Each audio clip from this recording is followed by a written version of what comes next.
Bonjour à tous et bienvenue dans Parlement Hebdo. Bonjour Audouin Bourrakini. Mickaël, et bonjour à tous. On va développer toute l'actualité politique en 45 minutes. Une actualité marquée évidemment par la campagne électorale. Un meeting géant à Villepinte, des déclarations choc sur l'Europe. Nicolas Sarkozy multiplie les interventions et les propositions. Pour la première fois, un sondage le donne en tête au premier tour de la présidentielle. À droite, l'espoir renaît. Mais des sondages qui donnent toujours François Hollande largement aux têtes au second tour. Il poursuit sa campagne et reçoit même le soutien de Jean-Pierre Chevènement. Jean-Luc Mélenchon, lui, se prend à rêver alors qu'Eva Joly dégringole. On fera le point sur ses candidatures alors que le dépôt des parrainages, c'était ce vendredi, 18h. Enfin, nous parlerons toujours de politique, mais cette fois au cinéma, entre fiction et réalité. Le titre de ce film est Nos présidents avec l'humoriste Michel Muller, ou l'influence des agences de communication sur un inconnu qui devient candidat à la présidentielle de la fiction, on vous dit. Et avec nous pour commenter l'actualité, Jean-Marc Ayrault. Bonjour, merci d'être avec nous sur ce plateau. Alors vous êtes député de Loire-Atlantique, maire de Nantes et pendant 15 ans, vous avez présidé le groupe socialiste à l'Assemblée, président d'une armée désormais fantôme puisque ces députés se sont éparpillés, laissez-moi dire pourquoi, ils se sont éparpillés dans leur circonscription pour mener campagne et vous avez confirmé lors de la dernière session, le dernier jour de la session, que vous ne vous représentiez plus la présidence de ce groupe. Pourquoi donc? Écoutez, je crois que j'ai battu un record sous la Ve République, président de groupe parlementaire à l'Assemblée nationale. Donc, quoi qu'il arrive, quels que soient les résultats des élections, 15 ans, je pense que c'est important que d'autres prennent cette responsabilité. Mais C'est quoi, comme une lassitude? Non, pas du tout, parce que je pense que c'est important aussi d'envisager d'autres choses. Mais pour l'heure, il n'est pas question de faire des pronostics sur ce que je ferai. C'est pas la question. La question, c'est de réussir l'élection présidentielle, de faire en sorte que François Hollande devienne président de la République. Puis ensuite, il y a une autre mission, c'est de réussir les élections législatives pour que le futur président ait une majorité. J'ai eu la chance, en tant que président de groupe, d'être à la fois président d'un groupe dans la majorité. C'était en 1997 avec Lionel Jospin. Et c'est là que j'ai travaillé étroitement avec François Hollande, puisque c'est lui qui est devenu à ce moment-là premier secrétaire. On s'est connus là et j'ai vu ses qualités professionnelle, politique, humaine, et puis son sens du collectif aussi, de la manière de mobiliser. Je pense que c'est très important, la personnalité d'un homme d'État. Et donc j'ai vu aussi ses qualités d'homme d'État. Et une chose est sûre, c'est que, et ça je suis, comme lui d'ailleurs, très reconnaissant à Lionel Jospin, comme Premier ministre, il nous a associés chaque semaine à toutes les grandes décisions politiques. Chaque semaine, nous étions avec lui, avec Claude Estier, à l'époque président du groupe socialiste au Sénat, François Hollande, moi-même, avec lui pour l'examen de la situation politique de la semaine sur toutes les grandes décisions. Eh bien, j'ai vu les qualités d'homme d'État de François Hollande. Bon, alors on a bien compris, vous ne pensez pas là maintenant à votre avenir, ce n'est pas le propos, non, mais quand même, vous verriez plutôt continuer un destin à l'Assemblée avec une Écoutez, je suis candidat aux législatives. Une carrière ministérielle? On ne parle pas de carrière, on ne parle pas de place, on ne parle pas de poste. En tout cas, vous êtes de nouveau candidat, effectivement, absolument, pour être député. Et je suis surtout en ce moment en campagne pour François Hollande. Il y aura les municipales aussi bientôt, en 2014. Ça, c'est 2014, on a encore le temps d'en reparler. Et puis, à ce moment-là, il faudra choisir, puisque si François Hollande est élu président de la République, il y aura une loi qui interdira le cumul entre un mandat parlementaire et un mandat exécutif local, maire, adjoint ou président et vice-président de département ou de région. Donc ça sera un vrai progrès démocratique. Ça permettra aussi à de nouvelles personnes, hommes, femmes, de nouvelles générations, d'exercer des responsabilités. Jean-Marc Ayrault, vous dites humilité, finalement, parce qu'on ne parle pas d'avenir. Ça serait peut-être insulter l'avenir, mais on sent bien quand même que dans l'entourage de François Hollande, on se pousse un petit peu du col pour exister, en tout cas, pour espérer un poste. Alors on parle même de vous à Matignon. Non, mais écoutez, franchement, là, je connais bien François Hollande. Je sais aussi quelle est sa priorité, sa détermination, c'est de convaincre les Français, d'entraîner les Français pour réussir le redressement de la France. Et je peux vous dire qu'il est indifférent à tous ces petits jeux de tel ou tel qui se place pour qu'il soit sur la photo. Il a envie que les Français... Ça existe quand même. Mais ça existe, mais ça a déjà existé en 2002, ça a déjà existé en 2007. Donc il faut être humble quand on est candidat. Et ceux qui soutiennent le candidat, il faut surtout avoir un seul objectif, c'est de convaincre les Français. Et il y a encore du travail à faire, parce que l'élection présidentielle, ce n'est pas les sondages, c'est le 22 avril et le 6 mai. D'un mot, Jean-Marc Ayrault, est-ce qu'il y a un événement marquant au cours de ces 15 ans, un fait majeur à la tête du groupe socialiste? Je vais vous dire, je retiendrai surtout une leçon. C'est que, quelles que soient les circonstances, Et on en a connu des difficiles. Il y a eu la défaite de 2002, il y a eu les congrès qui ont suivi, il y a eu le référendum de 2005, il y a eu la compétition des primaires. À chaque fois, et personnellement j'y ai veillé, ça a été ma ligne de conduite, c'est de garder la cohésion du groupe socialiste, quels que soient les choix qui ont été faits. C'est parfois difficile, mais c'est nécessaire. C'est nécessaire dans la majorité. C'était le cas avec Lionel Jospin, c'était nécessaire dans l'opposition. Parce que, vous vous souvenez, il y a eu le congrès de Reims, ça n'a pas été le meilleur souvenir. Eh bien, avec les députés socialistes, quel que soit le choix qu'ils ont fait au congrès, nous sommes restés à notre poste. C'est nous qui avons mené la bataille de l'opposition. C'est nous qui avons, à l'Assemblée nationale, incarné les batailles contre le bouclier fiscal, contre toutes les politiques injustes, inefficaces de la majorité de M. Sarkozy. Et nous étions à notre poste, et là, c'est le meilleur souvenir que je garde. Alors Jean-Marc Ayrault, vous connaissez l'émission, on va passer au crible toute l'actualité de la semaine. Et on commence par le lundi et les réactions au meeting de Nicolas Sarkozy.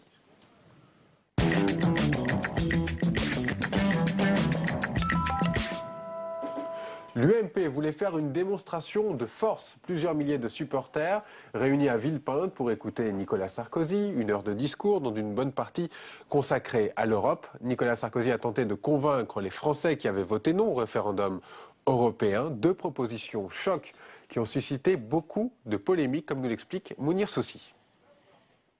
À Villepinte, Nicolas Sarkozy a voulu parler à la France du non, celle qui avait rejeté le traité constitutionnel en 2005. Mais pour les souverainistes de tous bords, il est mal placé pour porter une autre vision de l'Europe. C'est une plaisanterie. Celui qui a bafoué le vote du non, qui a signé Lisbonne, qui est en train de négocier un traité de soi-disant stabilité, c'est-à-dire de récession, qui se fait passer pour le défenseur d'une autre Europe. Mais personne n'est dupe.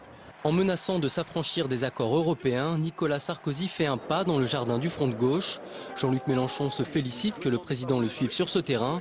Mais pour les soutiens du candidat d'extrême gauche, les actes du président ne sont tout simplement pas en accord avec son discours. Il y a quelques jours encore, interrogé sur le nouveau traité européen qu'il vient de signer, est-ce que vous êtes prêt à consulter les Français?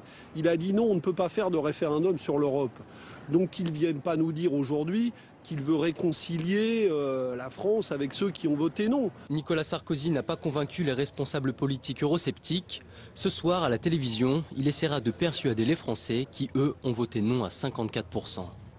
Jean-Marc Ayrault menacé de sortir de l'espace de Schengen, aller chercher les Français et la France qui avaient voté non lors du traité en 2005. C'est un joli coup politique? Non, c'est un mauvais coup contre l'Europe. C'est un problème de crédibilité. Nicolas Sarkozy, qui joue toujours sur ce thème de la crédibilité, qui refuse à François Hollande le droit de renégocier le traité sur la priorité aujourd'hui qui est celle de la croissance et de l'emploi, se permet un ultimatum sur Schengen à l'égard des autres pays européens, des autres dirigeants européens. On ne procède pas comme ça. Une menace en tout cas. Oui, mais écoutez, pour quel résultat?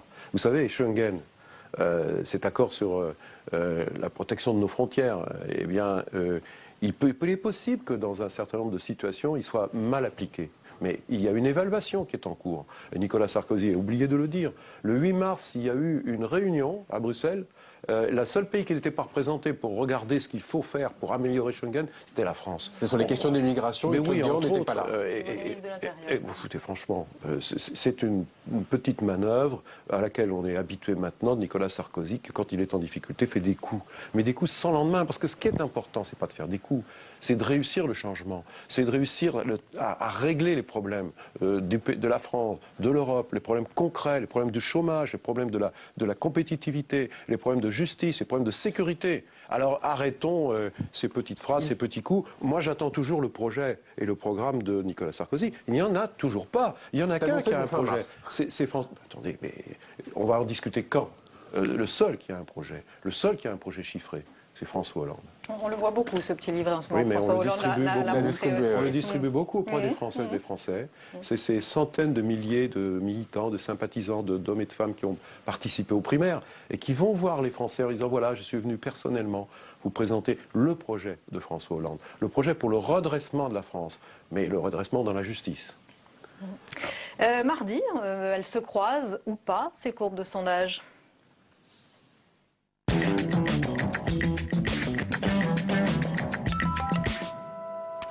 Deux sondages contradictoires donc en ce mardi pour le premier tour des élections. Pour la Sofres, François Hollande creuse l'écart, toujours largement en tête. Mais pour l'IFOP, et c'est le sondage qui crée l'événement, Nicolas Sarkozy passe pour la première fois devant François Hollande. Alors en ce mardi, le président candidat en déplacement en Ille-et-Vilaine a le sourire, même s'il reste prudent. Marion Lachguer et Germain Andrieux faisaient partie du déplacement. C'est un candidat à tout sourire. Face aux dizaines de journalistes qui l'attendent, Nicolas Sarkozy feint de n'accorder aucune importance au dernier sondage. On est en veille. Il répond aux questions. Il y a un sondage ? Et pourtant, pour la première fois, un sondage le place en tête au premier tour. Rien n'est joué, rien n'est fait.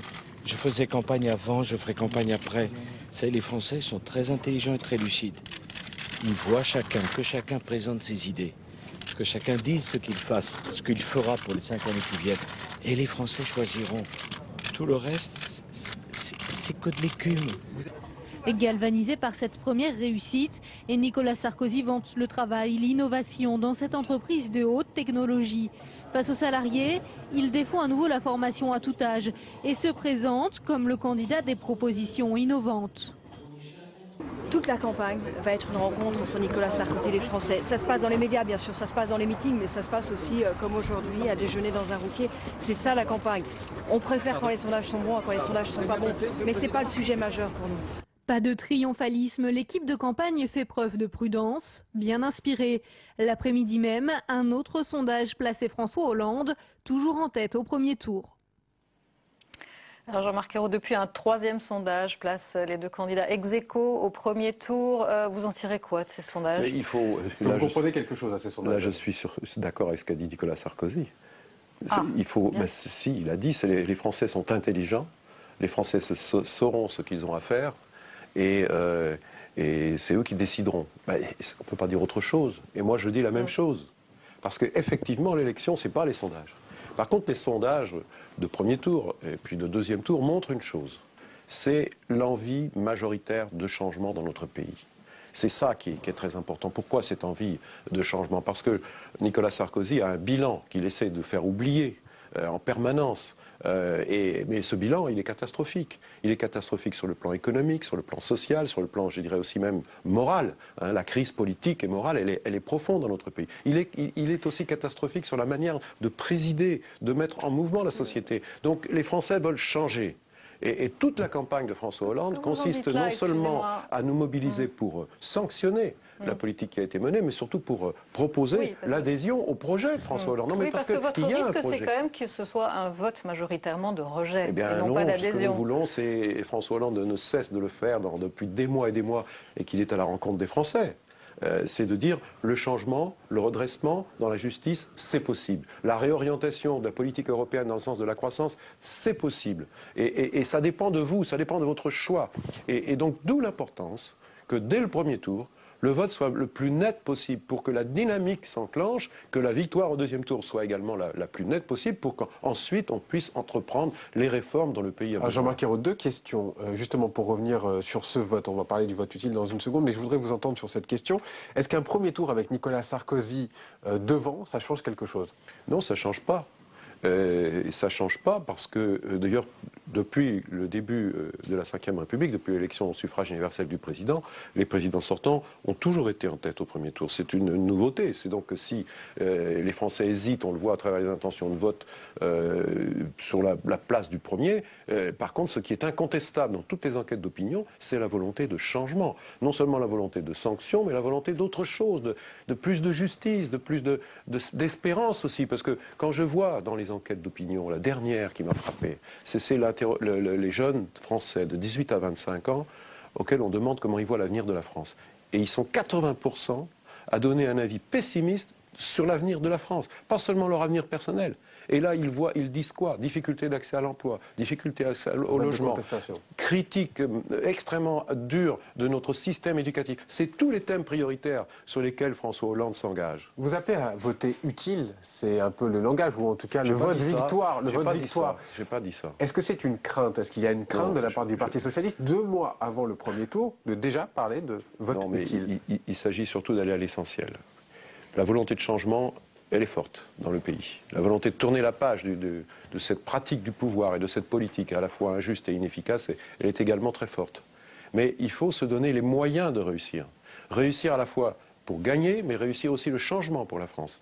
Et donc ça se passe par une mobilisation très très forte des électeurs. Il y a encore des hésitants. Moi, c'est à eux que je pense, ceux qui hésitent entre un candidat et un autre au premier tour. Ceux qui, au fond, sont tentés par l'abstention parce que découragés, parfois même écœurés. Oui, c'est le risque. En 2002, il y a eu beaucoup d'abstention. On a vu le résultat. On a vu le candidat socialiste Lionel Jospin absent du premier tour. Donc il faut surtout donner de la confiance aux Français. Montrer que les changements est possible. Parce que le changement, il est souhaité, mais certains d'entre nous, certains de nos compatriotes doutent que ce changement est possible. Et il faut qu'on arrive à les convaincre encore. D'où ce travail de terrain. Il n'y a pas que les grandes émissions de télé, il n'y a pas que les grands meetings. Il y a ce contact populaire, à la fois par le candidat lui-même, mais aussi par ces centaines de milliers d'hommes et de femmes, de militants, de sympathisants qui veulent participer à cette cette grande campagne de porte-à-porte qui commence. Oui, absolument. On va passer au reste de l'actualité. Toujours mardi, fin du feuilleton, Marine Le Pen a bien ses 500 parrainages et sera donc bien candidate à l'élection présidentielle. La présidente du Front National l'a annoncé le mardi lors d'une conférence de presse dans son fief d'Hénin-Beaumont, dans le nord de la France. Avec cette annonce, elle espère désormais relancer sa campagne. On l'écoute. À partir d'aujourd'hui, des millions de citoyens vont reprendre espoir, pouvoir entrer dans la campagne et vont enfin être représentés à l'élection. J'espère me montrer digne de leur confiance. Jean-Marc Ayrault, c'est la fin d'un feuilleton. Est-ce que c'est une bonne nouvelle pour la démocratie ? Je pense qu'un courant politique, surtout quand il y a des intentions de vote ou même des votes antérieurs d'une telle importance, je pense que c'est sain pour la démocratie qu'il soit représenté. Même si je combats de toutes mes forces les idées et puis aussi l'absence de propositions ou de propositions absurdes de ce courant politique qui ne répond pas aux questions des Français qui aujourd'hui sont dans la souffrance. Et certains électeurs, par colère, par désespoir, sont tentés par ce vote. Mais en même temps, on a l'habitude aussi que le parti de Jean-Marie Le Pen et de maintenant sa fille joue toujours la carte de la victimisation. Donc je pense qu'ils ont joué cette carte encore pour se faire plaindre, pour dire oui, on est victime du système. Alors maintenant, est-ce que les règles de parrainage sont les bonnes? Je pense que franchement, pour l'avenir, il faudra les changer. Nicolas Sarkozy a parlé de parrainage citoyen, éventuellement. François Hollande aussi. Une bonne idée. Je pense que l'idée, c'est que il peut y avoir plusieurs formules. On pourrait aussi imaginer que les partis politiques qui recueillent plus de 5% des voix aux élections auraient le droit de présenter un candidat ou une candidate. Mais aussi, pour les autres, peut-être une signature de 700, 800, 1 million de citoyens, à condition bien sûr de vérifier l'authenticité des signatures. Ça se fait dans d'autres pays où il y a l'élection suffrage universel du président de la République. Dominique de Villepin qui n'a pas ces signatures, c'est injuste selon vous? Mais je ne sais pas s'il les a vraiment cherchées, à vrai dire. Parce qu'un ancien Premier ministre n'ait pas eu ces signatures, je m'interroge. D'un mot encore sur Marine Le Pen, 16-17% des voix, en tout cas ce sont les instituts de sondage. Il n'y a pas de crainte du 21 avril 2002 cette fois? Ça, écoutez, on ne peut pas le dire. Les sondages sont des photographies d'un instant.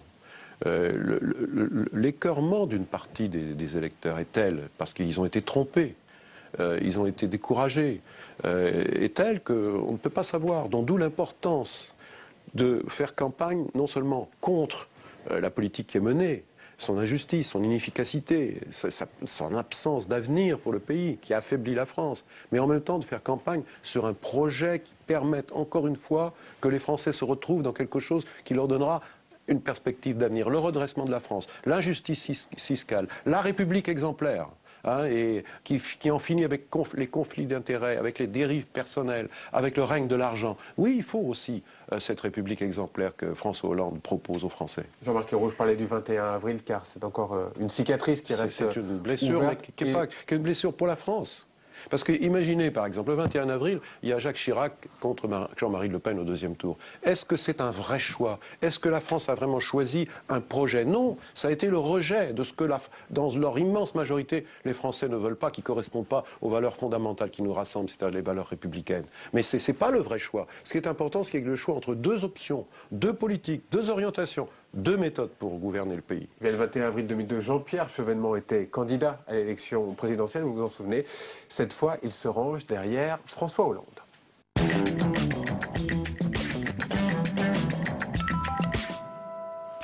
François Hollande, en ce mercredi, reçoit donc le soutien de Jean-Pierre Chevènement. Sans surprise, le président d'honneur du mouvement républicain et citoyen rallie le candidat socialiste qui le reçoit dans son QG de campagne. Chloé Buffard, Jean-Baptiste Daoulas. Ce matin, un petit nouveau au conseil politique de François Hollande. Jean-Pierre Chevènement, désormais soutien officiel du socialiste. C'est un homme intelligent et pragmatique. C'est un homme d'État réaliste qui, naturellement, se trouvera devant de très grandes difficultés. Car la France traverse une crise. Une décision attendue depuis le retrait de sa candidature le 1er février. Déjà, en 2007, le sénateur de Belfort avait rallié Ségolène Royal. Cette annonce intervient quelques jours seulement après l'accord politique et électoral entre le PS et son mouvement. 9 circonscriptions sont réservées au MRC. Le texte fait aussi le constat d'une vision partagée sur l'Europe, l'industrie, mais pas sur le nucléaire. Nous sommes partisans de l'industrie nucléaire et du maintien de ses activités. Donc il a fallu discuter pour trouver la bonne formule. Et il y a, disons, la reconnaissance d'un point de différence. Avec ce soutien, François Hollande veut cultiver son image de rassembleur. Je veux rassembler les Français dans un moment où il est clair que le candidat sortant essaye de les diviser.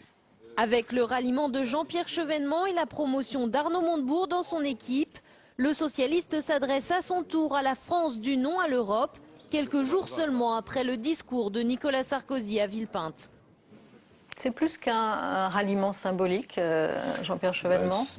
Jean-Pierre Chevènement est une personnalité appréciée des Français. C'est une personnalité qui a le sens de l'État. Et ses propos sont clairs. Il part de la gravité de la situation dans laquelle nous sommes. Les défis auxquels le futur président de la République va être confronté. Et il a vu dans François Hollande toutes les qualités qui conviennent pour redresser le pays. Alors, ça ne veut pas dire que tout ce que dit et propose Jean-Pierre Chevènement correspond exactement à ce que pense François Hollande, mais il y a des constats qui sont communs. Vous parlez de l'Europe, justement. Si on se contente de ce traité tel qu'il a été rédigé, c'est-à-dire un traité de discipline budgétaire et fiscale, sans rien mettre sur la croissance, eh bien nous allons à la catastrophe. Ça sera vrai pour la France, mais ça sera vrai aussi pour l'Allemagne, qui est le pays le plus puissant d'Europe sur le plan économique aujourd'hui. Vous savez que les prévisions de croissance de l'Allemagne, c'est 0,5 en 2012, alors que l'année dernière, c'était 3% de croissance. Et donc, beaucoup de pays en Europe se disent on ne peut pas continuer ainsi. Je vais prendre l'exemple de M. Rajoy, premier président du gouvernement espagnol, conservateur, qui le 1er mars, avec tous les autres chefs d'État, moins la Grande-Bretagne, signe le traité de discipline budgétaire. Le 1er mars, le matin, il rentre le soir à Madrid et qu'est-ce qu'il fait? Il dit je ne peux pas l'appliquer parce qu'il est trop dur, parce qu'avec les 24% de chômeurs en Espagne, ce n'est pas possible. Et donc si vous allez en Italie, que vous discutez avec les dirigeants politiques, économiques italiens, ils disent comme nous, il faut de la croissance. Dans le colloque que nous avons ce week-end à l'Assemblée nationale et au cirque d'hiver avec les autres dirigeants socialistes et sociodémocrates européens, nous avons cette convergence que l'Europe, si elle veut s'en sortir, doit proposer des initiatives de croissance. Et donc si François Hollande est élu président de la République, il aura les moyens politiques de discuter avec nos partenaires, et notamment l'Allemagne, parce qu'il aura cette légitimité populaire pour dire maintenant, il faut mettre sur la table la discussion sur comment on relance la croissance en Europe, c'est-à-dire une perspective d'emploi, une perspective de création de richesses pour que l'Europe reparte de l'avant. Sinon, c'est le découragement. Et qu'est-ce qui va se passer? Les peuples vont se détourner de l'Europe. Pour en revenir à Jean-Pierre Chevènement, il a des convictions sur l'Europe, mais aussi sur le nucléaire, vous le savez. Oui, il tient à la poursuite du programme. Il estime que François Hollande n'est pas vraiment engagé dans l'accord avec les Verts. Alors, on va écouter ce que répond un autre de vos alliés, entre guillemets, Eva Joly. Je pense que M. Chevènement, qui est un homme tout à fait estimable, n'est pas carrément moderne, est un homme du passé et les rugissements de lion de Belfort ne pèsent pas plus lourd que le miaulement d'un chat. Et voilà, et je pense que cela ne modifie en rien l'accord entre le PS et les écologistes. Voilà, ça s'est dit. Bonne ambiance entre les alliés du PS. C'est pas très important. Vous savez, c'est vraiment votre ami, Eva Joly. Je vais reprendre ce petit livre de François Hollande, c'est-à-dire les 60 propositions. C'est ça qui compte. C'est les engagements que François Hollande prend devant les Français. Et s'il est élu président de la République, et ça sera son projet, ça sera ça. Et la future majorité, non mais je le dis parce que la gauche, la future majorité parlementaire de gauche qui, j'espère, suivra, si François Hollande est élu président de la République, elle aura à appliquer le programme du président de la République, c'est-à-dire celui-ci. Donc même si la gauche est d'accord avec les Verts. Eh bien, l'accord avec les Verts prévoit effectivement que la part de nucléaire descendra à 50%. Et quand vous voyez que... C'est pas la position des Verts qui a été retenue. C'est le compromis qui a été passé. Ce n'est pas les écologistes qui ont imposé un programme au Parti socialiste. Et en tout cas, le programme de François Hollande, il est là. François Hollande est candidat avec ses 60 propositions pour le premier tour de l'élection présidentielle. Et au deuxième tour, ceux qui soutiendront sa candidature, eh bien, ils soutiendront son projet. Et si la majorité parlementaire qui suit est élue, eh bien, elle sera élue avec pour devoir d'appliquer ce projet au Parlement. Quand vous voyez que Eva Joly fait entre 1 et 2,5% dans les sondages aujourd'hui, est-ce que vous ne trouvez pas que vous avez un peu trop cher payé votre accord avec eux, notamment en termes de circonscription pour les législatives? Je pense que non, c'est un peu exagéré ce que vous dites, parce que quand on regarde bien les chiffres, les circonscriptions concernées, et quand même je les connais bien, l'objectif est très simple. C'est que les différents courants politiques aient un groupe parlementaire qui composeront, j'espère, demain la majorité, que ce soit les socialistes, bien évidemment, avec les radicaux de gauche qui sont alliés, et le mouvement de Jean-Pierre Chevènement, les écologistes, et puis aussi les communistes, le Front de gauche. C'est comme ça que doit se composer la future majorité parlementaire. Donc certes avec un groupe socialiste qui sera très fort, mais qui ne cherche pas à dominer tout le monde. C'est le pluralisme. Et en même temps, pour que ça marche, il faut un projet, il faut un engagement, il faut un contrat. Encore une fois, c'est les 60 propositions de François Hollande. Il ne faut pas le renégocier aujourd'hui. Quand on voit que Jean-Luc Mélenchon est à près de 11%, c'est peut-être avec lui qu'il faut négocier. Mais les communistes, qui sont la composante la plus importante du parti du Front de gauche, n'ont pas demandé des circonscriptions réservées. Ils ne l'ont pas demandé.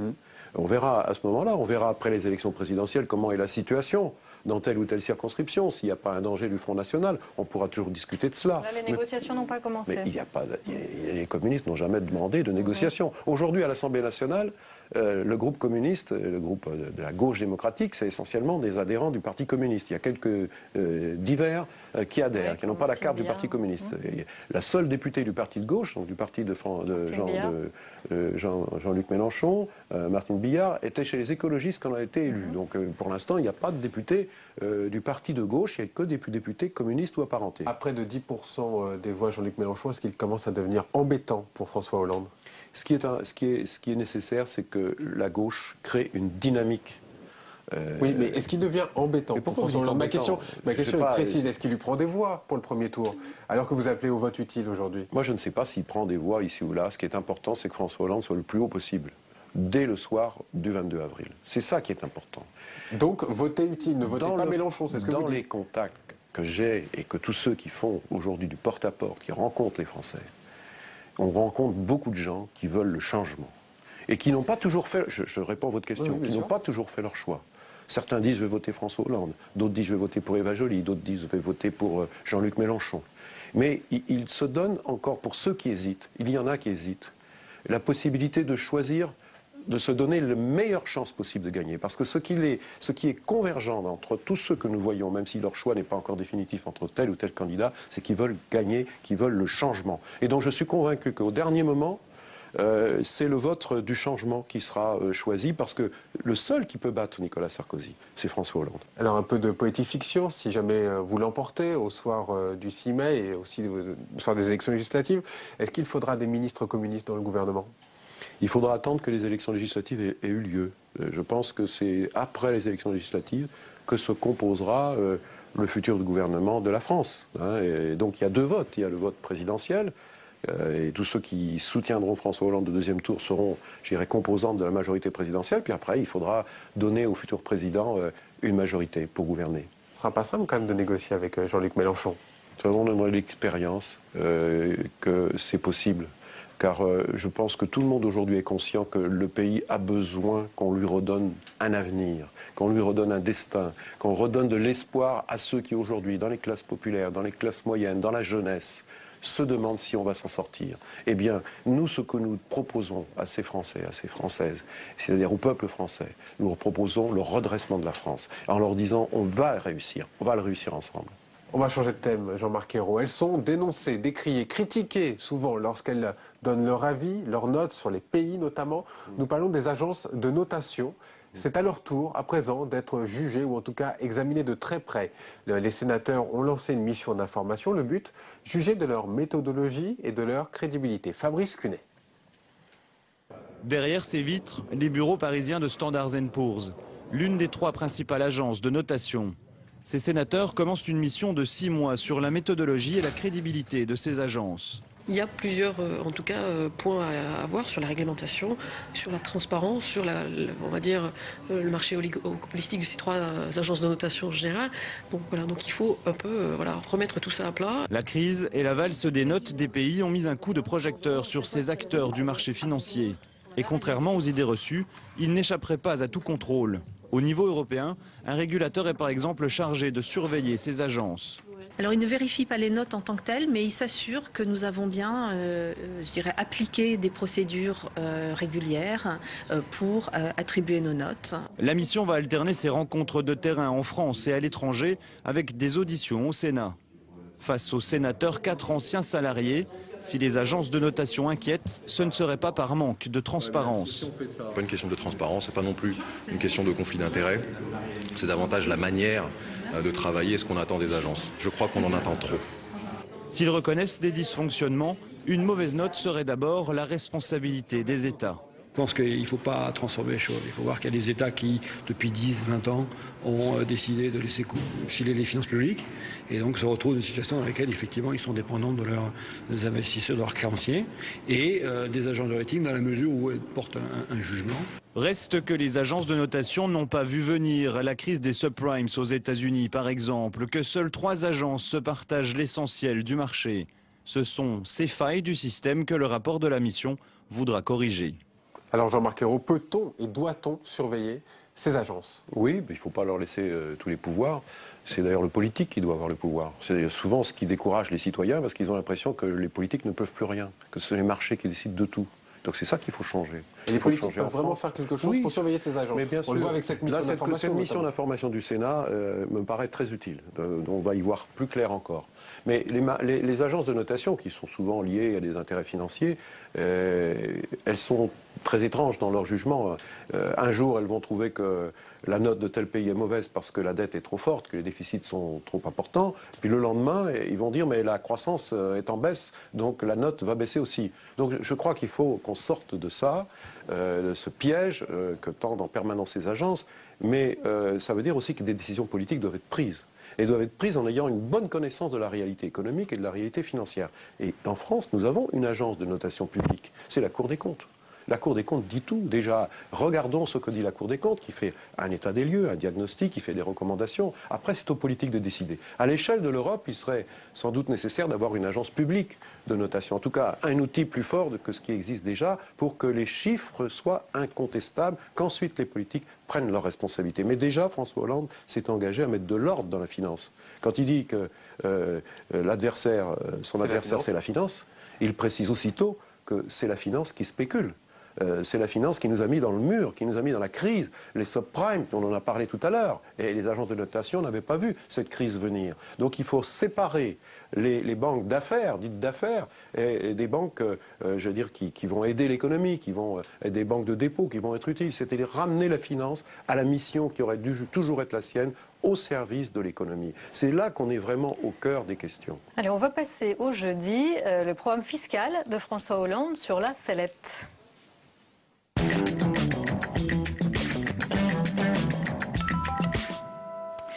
En ce jeudi, François Hollande est l'invité de l'émission des Paroles et des Actes sur France 2. Il revient sur sa proposition d'un taux à 75% sur les plus hauts revenus et il confirme ce qu'avait laissé entendre Laurent Fabius. Il y aura bien plafonnement. Alexandra Colino. Explication de texte sur la taxation des plus riches. Ce soir, François Hollande maintient la mesure sans modulation, mais précise qu'il rétablira l'impôt sur la fortune avec un plafonnement à 85%. Dès lors que ce plafond existait pour l'impôt sur la fortune avant qu'il ne soit supprimé, je le rétablirai. C'est une sorte de bouclier fiscal. Non, mais à 85. Non, ça existait dès que l'impôt sur la fortune a été créé. Dès lors que l'impôt sur la fortune sera rétabli, le plafonnement qui allait avec le sera aussi. Sur le ton, François Hollande insiste sur la constance et la confiance. Il se montre serein et veut rassurer sur ses convictions de gagner. Pas question de changer de ton ni de rythme dans sa campagne malgré les sondages. J'ai de l'expérience, j'ai de la confiance et je dois d'abord convaincre les Français. De son adversaire, il critique la vulgarité et se pose en homme respectueux et rassembleur. Beaucoup de ceux qui viennent vers moi me demandent une chose avant de me demander qu'il y ait effectivement sur le pouvoir d'achat, sur l'emploi. Ils ne demandent que de la considération, du respect, de la dignité et donc du rassemblement. Les sondages annonceront dans quelques jours si le candidat a convaincu les Français. Alors Jean-Marc Ayrault, dans un premier temps, François Hollande annonce donc un chiffre de 75%, puis dans un deuxième temps un plafonnement de l'imposition. Il n'y a pas comme une sorte de flottement, on a un peu l'impression d'une improvisation. Écoutez, sur des sujets aussi essentiels. Oui, et en même temps, vous admettrez avec moi que le système fiscal, c'est toujours quelque chose de très compliqué. C'est pour ça qu'il faut être précis. Absolument. Alors, ce qui est précis, c'est que François Hollande veut engager une réforme fiscale qui ne sera pas en 5 minutes, qui sera engagée dès le début de la législature. Et donc une réforme fiscale qui a un objectif, c'est la justice et l'efficacité. La justice, c'est-à-dire faire en sorte que le revenu du travail ne soit pas plus taxé que les revenus du capital et du patrimoine. C'est le système dans lequel nous sommes aujourd'hui. C'est la base de sa réforme. Et puis l'efficacité, c'est aussi faire en sorte que la fiscalité soit utile à l'économie. Pourquoi le plafonnement n'a-t-il pas été annoncé en même temps parce qu'il ne s'agit pas de la même chose. Il ne s'agit pas de la même chose. Il l'a dit hier soir. D'ailleurs, vous l'avez rapporté dans ce petit reportage. Il distingue cette mesure d'augmentation de la fiscalité pour les revenus annuels de plus d'1 million d'euros, avec une tranche supérieure. Encore une fois, ceux qui ont gagné 1 million d'euros, et ce qui va au-delà, eh bien, c'est taxé à 75%. Mais pas ce qui est en dessous, s'il est bon. Mais non, parce qu'il faut quand même préciser, il y a des gens qui pensaient que ça démarrait à zéro. Non, c'est ça qu'il faut dire les choses. Et donc ça, c'est pour répondre à une attitude qui est inadmissible. C'est quand François Hollande a appris que les patrons du CAC 40 s'étaient octroyés 34% d'augmentation de leur salaire annuel. Mais leur salaire, c'est pas seulement un salaire, c'est aussi tous les stock options, tous les bonus dont ils disposent et qui dépendent, eux, des marchés financiers. Il a adresser un message très clair, l'indécence, ça suffit, pour mettre un coup d'arrêt. Et ces personnes-là, qui dirigent certes des grands groupes, n'ont pas de raison de s'octroyer 100 fois le SMIC comme salaire ou comme revenu par an. Il faut un peu de dignité, il faut un peu de morale. Et donc leur demander de participer à l'effort national un peu plus que les autres, c'est nécessaire. Alors quant au plafonnement dont vous parlez, là c'est en lien avec l'impôt sur la fortune, qui a été vidé sa substance, qu'il faudra rétablir, parce que là aussi c'est une question de justice. Et l'impôt sur la fortune, dès qu'il a été créé, c'était d'ailleurs sous Michel Rocard, il y avait un plafonnement à 85%, parce que dans l'impôt sur la fortune, on compte tout, on compte y compris les impôts locaux, toutes les plus-values que vous allez bénéficier. Donc c'est au total qu'il y a un plafonnement, mais ça n'a rien à voir avec la mesure fiscale supplémentaire qui concerne ceux qui se sont octroyés des salaires et des revenus aussi importants alors qu'ils devraient donner l'exemple, surtout quand ils disent non à leurs salariés pour leur augmenter leur salaire. Jean-Marc Ayrault, jeudi, toujours le Sénat a levé l'immunité de 2 sénateurs, l'un du groupe socialiste Jean-Noël Guérini et Robert Navarro, apparenté PS, tous deux mis en cause dans des affaires judiciaires. Les explications de Sandra Cerquera. Le premier est mis en examen pour trafic d'influence. Le second est visé dans un dossier d'abus de confiance. Jean-Noël Guérini et Robert Navarro, 2 sénateurs devenus gênants pour le PS. Le bureau du Sénat a décidé aujourd'hui de lever leur immunité parlementaire. Un vote à bulletin secret. Et à la sortie de la réunion, consigne a été donnée, aucun commentaire. Au PS, on n'est pas à l'aise avec le sujet. Nous n'avons rien à dire. C'était une décision difficile à prendre. Un verdict important pour le PS, car un vote négatif aurait fait des socialistes une cible pour l'UMP. Nous ne détenons pas la majorité, soyons très clairs, la décision, comme vous venez de le dire, elle appartient d'abord au Parti socialiste. Autrement dit, à un mois du premier tour de la présidentielle, le PS n'aurait pas eu le choix. D'autant qu'hier encore à Marseille, François Hollande a rappelé qu'il n'y aurait aucune faiblesse pour les élus qui se rendraient coupables de corruption. Pour l'avocat de Jean-Noël Guérini, c'est une décision politique.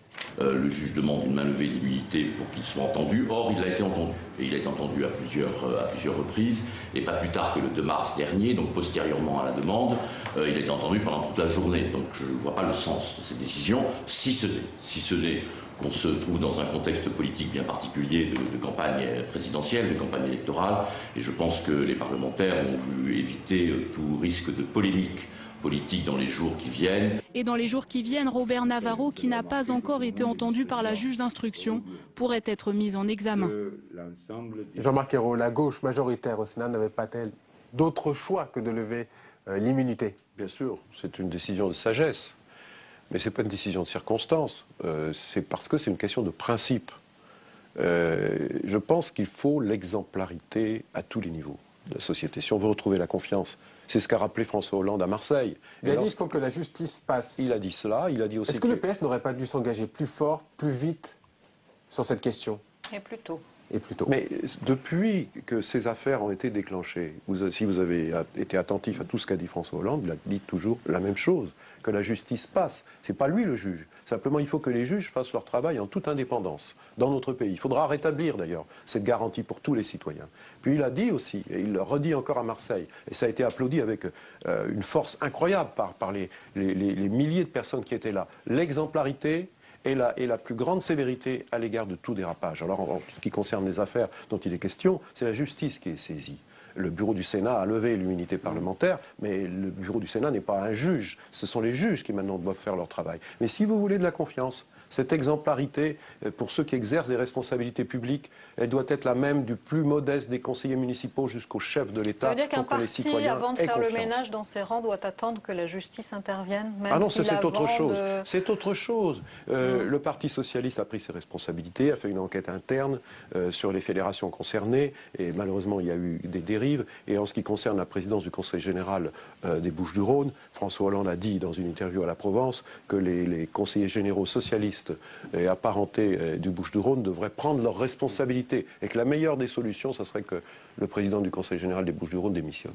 Allez, on va parler de cinéma pour finir avec la sortie le 21 mars du film de Michel Muller et nos présidents. L'histoire d'un maire qui, poussé par des agences de communication, devient candidat à l'élection présidentielle. Simon Barbarie. On l'avait quitté dans la peau d'un ministre des Transports dans l'exercice de l'État. La semaine prochaine, Olivier Gourmet revient dans la sphère politique avec le film Hainaut président.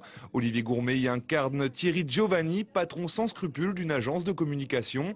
Bien décidé à faire de Pierre Hainaut, petit maire de province interprété par Michel Muller, un candidat crédible à l'élection présidentielle. C'est une matière brute ce type, c'est une pépite. On n'a plus qu'à sculpter, nous. Si on bosse correctement dans un mois, Pierre Hainaut, c'est le 3e homme, merde. Adapté d'une série du même nom diffusée au printemps 2007, et nos présidents pointent les dérives de la politique spectacle, où la communication à outrance et la dictature de l'image passent avant les idées. Et on ne lésine pas sur les moyens pour faire d'un petit candidat une bête médiatique, mise en valeur d'un passé fantasmé, consommation de drogue dure ou encore rencontre avec des soutiens très people. Pierre Hainaut devient le cobaye des méthodes douteuses de ses communicants. De là à dire que la politique est une affaire marketing, il n'y a qu'un pas. Très vite, indiscutable, l'influence des agences. Ce que vous venez de montrer, moi je n'y crois pas du tout. Ça, c'est plus que de la fiction. François Hollande n'est pas influencé par une agence de communication. Non, parce qu'il y a une demande d'authenticité qu'on n'a jamais eu, qui n'a jamais été autant demandée, de sincérité, de vérité. Et elle ne se trahit pas, l'authenticité ? Ah, mais après qu'on soit bon dans la communication pour que vos messages passent, ça c'est autre chose. Même le président normal, c'est un slogan en soi. Donc c'est de la communication. Donc l'influence des agences. Non, c'est pas une influence d'agence. Je crois que c'est vraiment une conviction de la part de François Hollande d'être respectueux des Français. Et le film L'exercice de l'État, vous n'en avez pas parlé, mais était très intéressant de ce point de vue-là. Et il y avait d'ailleurs des belles figures. Je pense à ce directeur de cabinet qui montre qu'il y a des gens qui ont le sens de l'intérêt général. Beaucoup de fiction sur la politique en tout cas. Et oui, des bonnes et des moins bonnes choses. Mais en tout cas, moi ce que je voudrais retenir, c'est que ça montre qu'il y a un très fort intérêt pour la politique, que le peuple français est un peuple sans doute un des plus politiques d'Europe. Donc c'est aux hommes et aux femmes politiques d'en être dignes et de montrer que la politique peut changer quelque chose dans notre pays. Merci beaucoup, merci d'être intervenu sur notre émission. Et on se retrouve la semaine prochaine. À la semaine prochaine, bon week-end à tous. Au revoir.